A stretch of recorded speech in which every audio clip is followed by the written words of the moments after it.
કેમ છો? Good morning મારા વાલા મિત્રો. આજે તારીખ થઈ ગઈ છે 6/3/2026 અને વાર કયો થયો મિત્રો? આજે શુક્રવારનો દિવસ, વીકલી ટ્રેડિંગ સેશનનો છેલ્લો દિવસ અને માતાજીનો દિવસ આજે. જય જય શ્રી સંતોષી માતા. સંતોષી માતાને યાદ કરવાનો દિવસ.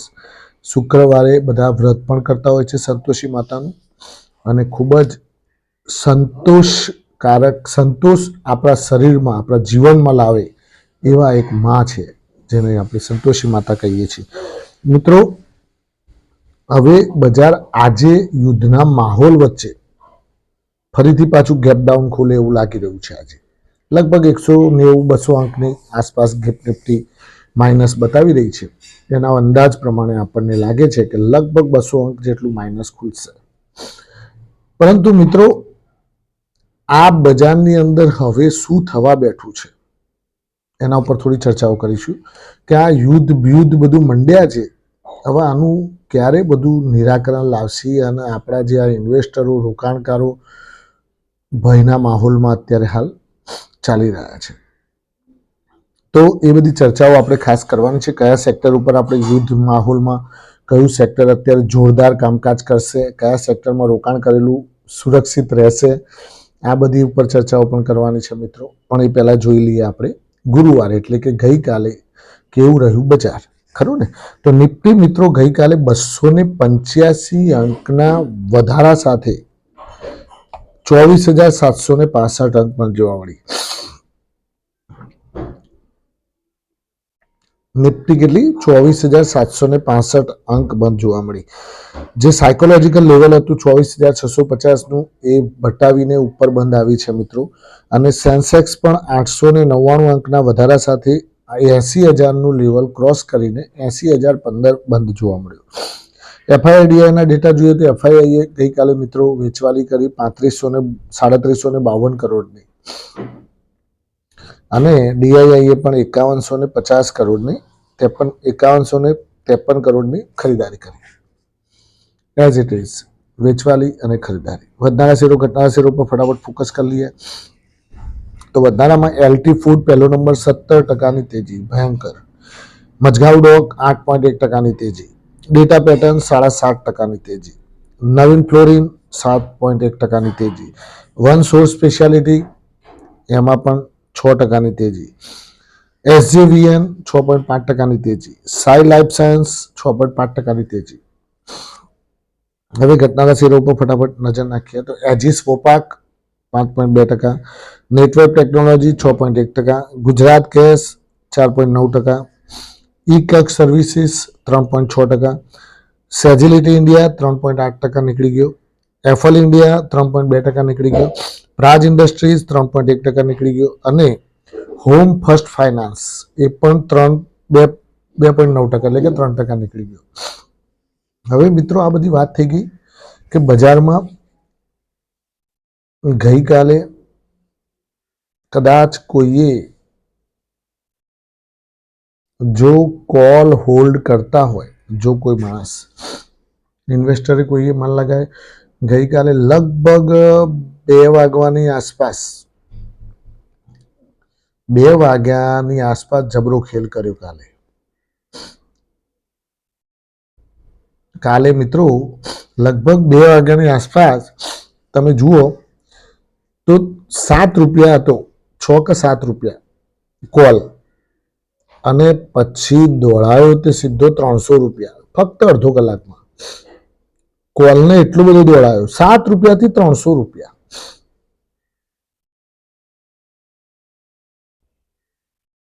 હવે કોલ ગઈકાલે શું કર્યું આ લોકોએ? 2 વાગ્યા સુધીમાં પાછું નીચે લાવ્યા હતા. 170, 180, 200 અંક નિફ્ટી પ્લસ હતી, એ બધી ઘટાડી અને 50, 60, 70 અંક લાવી દીધી હતી. એટલે લોકોને શું હતું કે હવે માઇનસ કરશે, અને પછી મોટો ખેલ ચાલુ થયો. પછી ધમધોકાર દોડાયું તે 350 પોઈન્ટ નિફ્ટી પ્લસ. હવે એ વખતે કોલ કેટલો ધમધોકાર દોડાયો, ખરું મિત્રો? એટલે આવું બધું ખેલ થતા હોય છે. હવે આ કાલે સેન્સેક્સની એક્સપાયરી હતી પાછી, એટલે આ બધી વસ્તુઓ તો રહેવાની, ખરું ને? એટલે એમાં કંઈ જેણે કોલ લીધા હશે એને કમાવા મળ્યું હશે. બાકી કંઈ ચિંતાનો વિષય નથી, આપણો કોઈ વિષય નથી, પણ આપણે બધું ધ્યાન જરૂર રાખવાનું. દરેકે દરેક વસ્તુનું ધ્યાન રાખવાનું ક્યાં શું થતું હોય છે. બીજી વસ્તુ મિત્રો કે આજે આવા યુદ્ધના માહોલમાં પાછા આપણે હતા ત્યાંના ત્યાં આવી ગયા. ગઈકાલે ખાલી વધારો આપ્યો, કેમ આપ્યો તે પણ કહી દઉં. કાલે કેમ બજારમાં તેજી હતી? કારણ કે અમેરિકાની નામદાર કોર્ટ જે ત્યાંની હોય એ કોર્ટે ત્યાંથી હુકમ કર્યો હતો કે ભાઈ તમે જેનો પણ ટેરિફ લીધો છે, ટ્રમ્પને કહી દીધેલું કે તમે જેનો પણ ટેરિફ લીધો છે મહેરબાની કરીને પાછો આપી દેજો વ્યાજ સમેત. હુકમ કર્યો હતો. એટલે એની બધા બજારો ઉપર પોઝિટિવ અસર જોવા મળતી હતી. આજે નેગેટિવિટી જોવા મળે છે. કોઈ ચિંતા નહીં. યુદ્ધ મિત્રો ચાલી રહ્યું છે, એ એનું કામકાજ કરી રહ્યું છે. પરંતુ આ યુદ્ધના માહોલમાં કયું એવું એક સેક્ટર છે કે જેની અંદર તમે પોતાનું રોકાણને સુરક્ષિત રાખી શકો છો?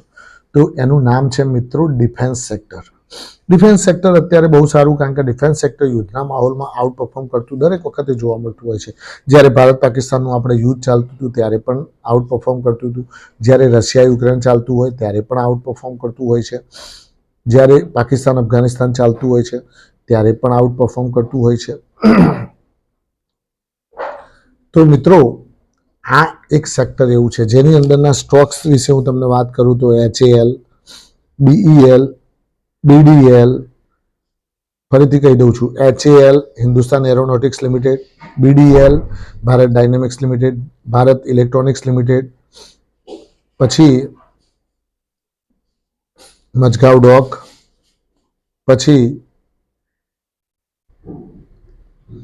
કોચિન શિપયાર્ડ, પછી GRSE garden reach ship and enterprise. આ બધા સ્ટોક્સ ઉપર ધ્યાન રાખવાનું. આ બધા સ્ટોક્સ તમને સારું એવું રિટર્ન આવવામાં આપતા હોય છે અથવા તો આપણા રોકાણને સુરક્ષિત રાખતા હોય છે. બાકી બીજા બધામાં તો આપણે ઘસાતા જતા હોઈએ છીએ. તમે જુઓ અત્યારે સ્મોલ કેપ મિડ કેપ તો બહળું વળી ગયા ને તે હવળા જ થતા નહીં. એટલે તો અમે તમને વારે ઘડીએ પહેલાં પણ કહેતા હતા મિત્રો, અને હજુ પણ કહીએ છીએ કે હંમેશા રોકાણ મેક્સિમમ તમારી મૂડી જે છે એ તમારી મૂડીનું રોકાણ ફ્રન્ટલાઇન સ્ટોક્સમાં રાખો.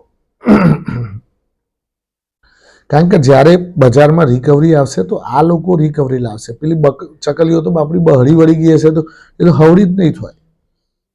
ઇવન તો હવળી થતા થતા 3-4 વખત આમથી બજાર ઊંચું થાય તાણા એને ખબર પડે કે હેડો હવે ઉપર હેડવાનું.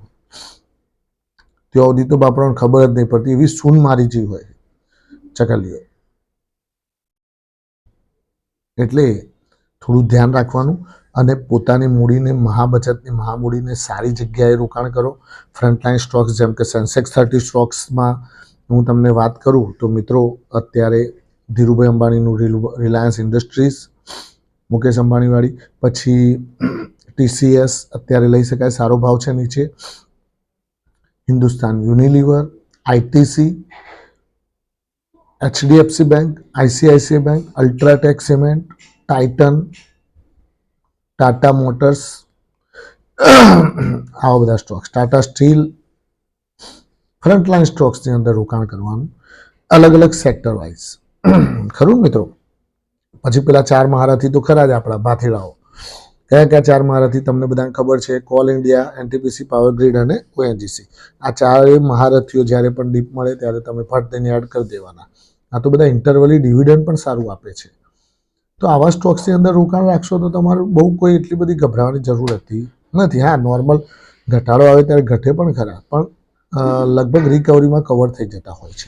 બીજી વસ્તુ મિત્રો કે હવે યુદ્ધમાં અમેરિકાને પણ નુકસાન જબરદસ્ત થઈ રહ્યું છે અને ઈરાન તો મરણ્યું બનેલું જ છે.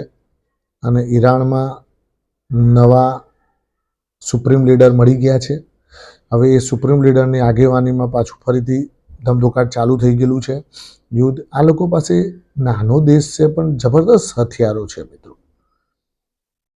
આ લોકો પાસે હથિયારો એટલા બધા છે, જીગર એટલી બધી છે કે ના પૂછવાની વાત.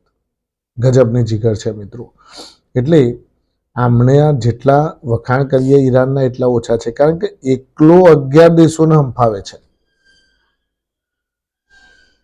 અને બીજી વસ્તુ કે કોઈ પણ દેશના સુપ્રીમ લીડરની હત્યા કરવી એ ઇન્ટરનેશનલી ટીકાનો વિષય બની ગયો ડોનાલ્ડ ટ્રમ્પ માટે, કે આવું ના કરાય ભાઈ તમારે, એમ કે કોઈને તમે યુદ્ધ કરો, યુદ્ધ તમે ઓફિશિયલી જાહેર કરીને તમે પછી યુદ્ધના માહોલ વચ્ચે તમે કરો, આ તો તમે ડાયરેક્ટલી સ્ટ્રાઇક કરીને તમે કામ કરો છો, તો એનો કોઈ મતલબ નથી.